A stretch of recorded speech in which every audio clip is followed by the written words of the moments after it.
Hola querida iglesia, estamos en una noche de alabanza, estamos alabando, adorando a nuestro Señor a través de la música, a través del canto, y siempre es bueno estar recordando qué es lo que la palabra de Dios, qué es lo que Dios mismo nos dice con respecto a la adoración, con respecto a alabarlo a Él. Hoy día vamos a leer el Salmo 100. Nosotros sabemos que los salmos están llenos de alabanza y podemos aprender muchas cosas de los salmos. Hoy día vamos entonces a leer el Salmo 100 y vamos a sacar algunas enseñanzas de ahí. Dice: Cantad alegres a Dios, habitantes de toda la tierra. Servid a Jehová con alegría. Venid ante su presencia con regocijo. Reconoced que Jehová es Dios. Él nos hizo y no nosotros a nosotros mismos. Pueblo suyo somos y ovejas de su prado. Entrad por sus puertas con acción de gracias, por sus atrios con alabanza. Alabadle, bendecid su nombre, porque Jehová es bueno, para siempre es su misericordia y su verdad por todas las generaciones. La verdad es que este salmo vemos cómo es un salmo de alabanza, de gratitud. Pero no es un salmo en donde el salmista está solamente alabándolo él, sino que es una invitación, es un llamado a alabar, a adorar. Es un llamado a la gratitud a Dios. El contexto de este salmo y la mayoría de los salmos es un contexto del pueblo de Israel en el templo, o cuando ellos alababan, adoraban en el templo mismo. Este es un salmo litúrgico, un salmo que se usaba en las ceremonias donde estaba toda la congregación o parte de la congregación del pueblo de Israel ahí reunidos. Y es por eso que insta y llama a la alabanza. Ahora vamos a ver que en este salmo hay ciertos imperativos, ciertos mandatos, ¿cierto? Este es un llamado con imperativos diciendo cómo deben adorar. Y vamos a ver que hay seis de estos imperativos que el salmista hace a la congregación, al pueblo de Dios, para instarlos, animarlos a la alabanza. En primer lugar, nos habla de cantar a Dios alegre, ¿cierto?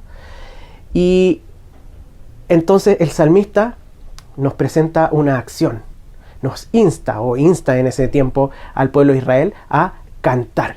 A lo mismo que estamos haciendo hoy día nosotros, insta a cantar a nuestro Señor, a Jehová, en una expresión entonces de alabanza, el cantar, expresar con música, con palabras, la alabanza, la adoración, las maravillas de nuestro Señor. Sin embargo, el salmista no se queda solo en esta acción de alabanza, sino que también presenta una actitud del corazón. Esta actitud es la alegría. Es algo interno, pero que se relaciona con esta acción de cantar a Jehová.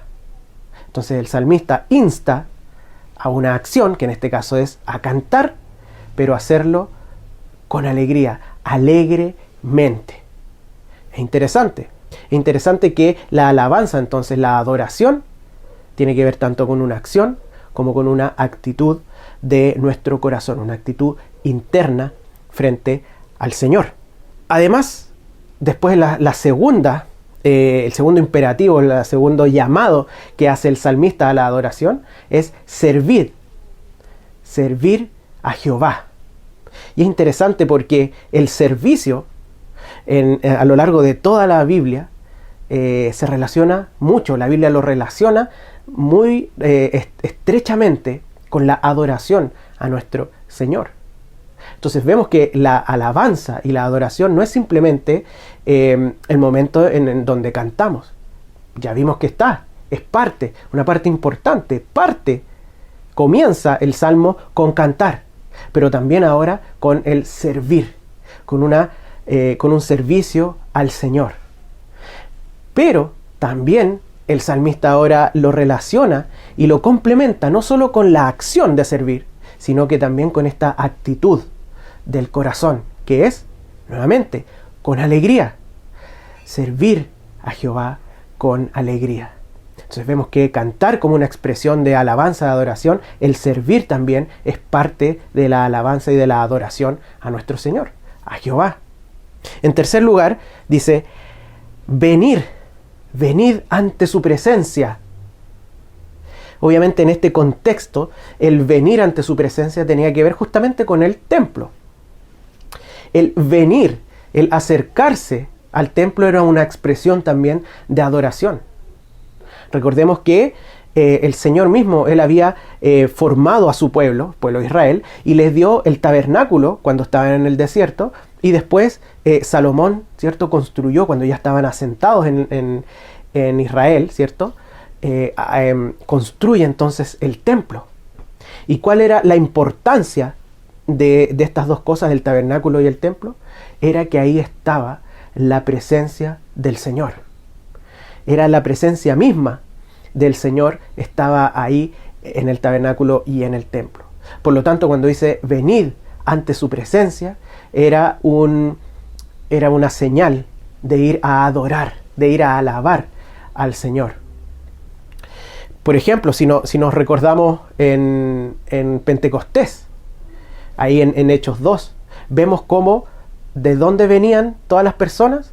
Venían de diferentes países, eran judíos, pero venían de muchos países y peregrinaban a Jerusalén, al templo. Ellos iban a la presencia del Señor. Era una expresión entonces de alabanza, de adoración, este venir, que en ese entonces tenía un sentido mucho más físico, ¿sí?, y geográfico. Ellos iban a la presencia o ante la presencia del Señor que estaba ahí en el templo. Ahora, el salmista también lo relaciona con una actitud, y es con regocijo. Venir ante su presencia con regocijo.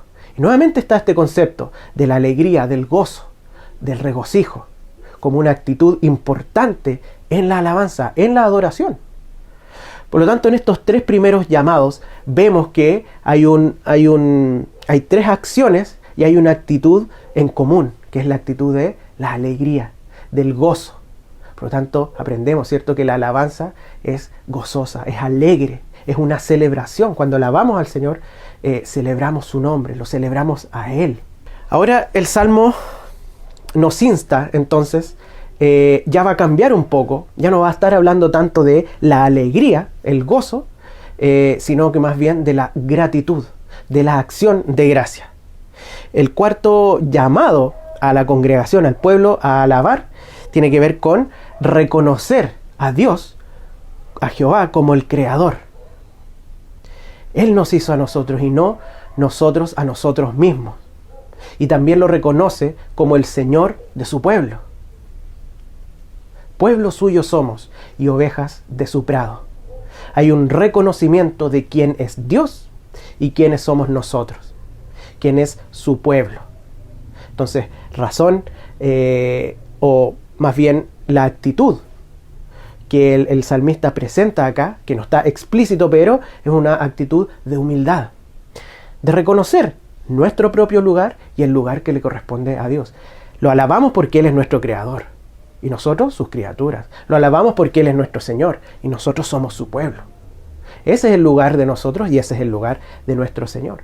Por lo tanto, en la alabanza nuevamente está esta actitud, ya no hablando de la alegría y el gozo, sino que ahora desde la humildad, un corazón humilde. Y vemos a lo largo de su palabra cómo la verdadera adoración implica y tiene que ver con un corazón humilde frente al Señor, que reconozca quién es Él y que reconozca quiénes somos nosotros, quién es el ser humano. Asimismo, el salmista habla nuevamente de entrar, ¿cierto? Entrar por sus puertas y por sus atrios. Los atrios son estos patios que tenía el templo, ¿sí? Y nos habla de entrar con acción de gracias y por sus atrios con alabanza. Y este concepto nuevamente de entrar es lo mismo que hablamos, esto de venir a, entrar a su presencia, entrar al templo, entrar o acercarse nuevamente, ya no, y nuevamente, ¿cierto? No con la alegría, no es que ya no haya que acercarse con alegría, sino que el salmista ahora está enfatizando en la acción de gracias, con un corazón agradecido. La acción es la misma, entrar, acercarse al Señor. Y la actitud de corazón es con gozo, pero también es en humildad y también es con gratitud. Esa es la actitud del corazón que presenta el salmista. Y finalmente, él hace como un resumen y dice: alabadle y bendecid su nombre. El último llamado a la adoración, el último llamado a la alabanza: alábenle y bendigan su nombre. Y aquí da la razón. Lo que hemos visto para atrás es básicamente llamados a la congregación a alabar, a adorar. Ahora él está cerrando este salmo con un mismo llamado general, pero explica o da la razón de por qué. Y nos presenta entonces a un Dios, y la razón de la alabanza es su carácter, porque Él es bueno, la bondad de Dios, por su misericordia y por su verdad. Y establece incluso que estas cosas son eternas, por todas las generaciones, su eterna misericordia. Esa es la razón por la que estaba haciendo este llamado a la congregación a alabar. No tenía que ver con las circunstancias, no tenía que ver con los méritos de uno, ni siquiera tenía que ver con lo que cada uno estaba viviendo, sino que principalmente por su carácter, por sus atributos. Obviamente ellos eran beneficiarios de sus atributos. Ellos se relacionaban con el Señor. El Señor era bueno, era misericordioso y era verdad en sus promesas que les había entregado al pueblo de Israel. Ahora, Dios es digno entonces de alabanza por quien es Él. Sin embargo, ahora nosotros ya no vamos al templo a adorar, ¿cierto? Nosotros no vamos a un lugar físico como el templo. Obviamente nos reunimos en nuestras iglesias, pero no porque la presencia de Dios esté ahí especialmente como era en ese momento, sino que nos juntamos para hacerlo como congregación, para alabar como congregación. Sin embargo, ya el templo en Cristo se cumple. Él es el verdadero templo. Él es Dios. En Él estaba la presencia de Dios porque Él era Dios. Él es Dios. Cristo es el verdadero templo. Y en su muerte nos hace a nosotros partícipes de la presencia de Dios, porque el Espíritu Santo mora ahora en nosotros, y de hecho la Biblia nos llama a nosotros ahora el templo de Dios. No cada uno un templo individual, sino que todos juntos, su iglesia, formamos el templo de Dios porque su presencia vive en nosotros. ¿Qué significa esto entonces en relación a la adoración, a la alabanza? Significa que ahora nosotros, y la misma Biblia nos exhorta, alabamos a Dios con toda nuestra vida, con todo nuestro ser. Presentamos nuestros miembros, nuestro cuerpo entero en alabanza, en adoración. ¿Cuál es la expresión máxima de bondad, misericordia y verdad? Es Cristo mismo, es su persona. Él es digno de adorar, Él es digno de adoración siempre. Y en la cruz vemos también expresadas todas estas cosas para nosotros. Por lo tanto, ¿cómo debemos adorar? Recordando este salmo, con acciones que la Biblia nos presenta y con una actitud de corazón. Es decir, ¿cómo adoramos? Adoramos en obediencia, cumpliendo lo que la Biblia nos dice, andar en santidad, obedecer, amar a nuestro Dios, pero también con una disposición de nuestro corazón, alegres, gozosos, con gratitud y con un corazón humilde. Así que ese es el ánimo hoy día. Esa es la invitación a que podamos seguir alabando a nuestro Señor hoy día, en este momento, con las canciones, cantándolas, pero recordando cuál es debe ser nuestra actitud frente a Dios, reconociendo quién es Él, su obra, Cristo y su obra, su persona, y que podamos realmente esta actitud de nuestro corazón se vea reflejado hoy día en nuestras canciones, pero durante toda la semana en nuestra forma de vivir.